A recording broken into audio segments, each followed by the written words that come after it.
The approximate nuclear radius of CuCuங்கிறது copper ஆட்டம்.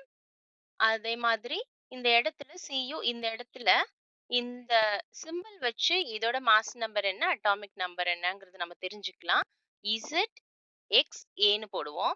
இதுல ஏங்கிறது இந்த 64 அப்படிங்கறது வந்து எதை நமக்கு சொல்லுது அப்படின்னு சொன்னா மாஸ் நம்பரை சொல்லுது.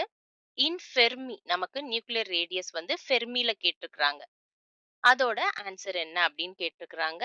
4 ஆப்ஷன்ஸ் கொடுத்திருக்கிறாங்க. ஸோ நமக்கு ஆல்ரெடி நமக்கு இதோட ஃபார்முலா தெரியும். இது ரிலேட்டடான ஃபார்முலா என்ன? R is equal to R naught A power 1 by 3ன்னு. இதுல இந்த A refers to the mass number of the atom. நமக்கு என்ன கொடுத்திருக்காங்க அப்படின்னு சொன்னா மாஸ் நம்பர் 64 அப்படின்னு கொடுத்திருக்காங்க. அதனால நம்ம இந்த இடத்துல ஏக்கு பதிலா 64 போட்டுக்கலாம். நமக்கு R தேவை. R நாட்டுங்கிறது கான்ஸ்டன்டோட வேல்யூவும் நமக்கு தெரியும்.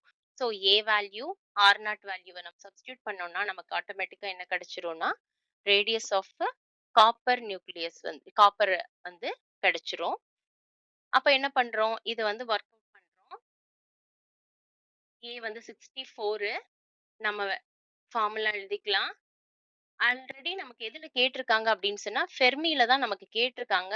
அதனால நம்ம வந்து என்ன பண்ண தேவையில்லைன்னா அந்த ஃபெர்மிக்கு இன்டூ 10⁻−15லாம் போட்டு செய்யணும் அப்படின்னு அவசியம் கிடையாது.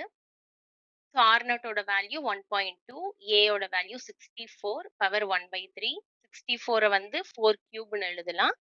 ஸோ கேன்சல் பண்ணிட்டோம்னா நமக்கு 1.2 இன்டூ 4 நமக்கு ஆன்சர் என்ன கிடைக்குதுன்னா 4.8 அப்படின்னு கிடைக்குது. ஸோ இந்த ஆப்ஷன்ஸ்ல 4.8, 3.6ல நமக்கு எது கரெக்ட் ஆப்ஷன் அப்படின்னு சொன்னா 4.8. 4.8 இன் கேஸ் ஆஃப் ஃபெர்மி. இது எப்படி எழுதலாம்? 4.8 into 10⁻−15 மீட்டர் அப்படின்னு எழுதலாம்.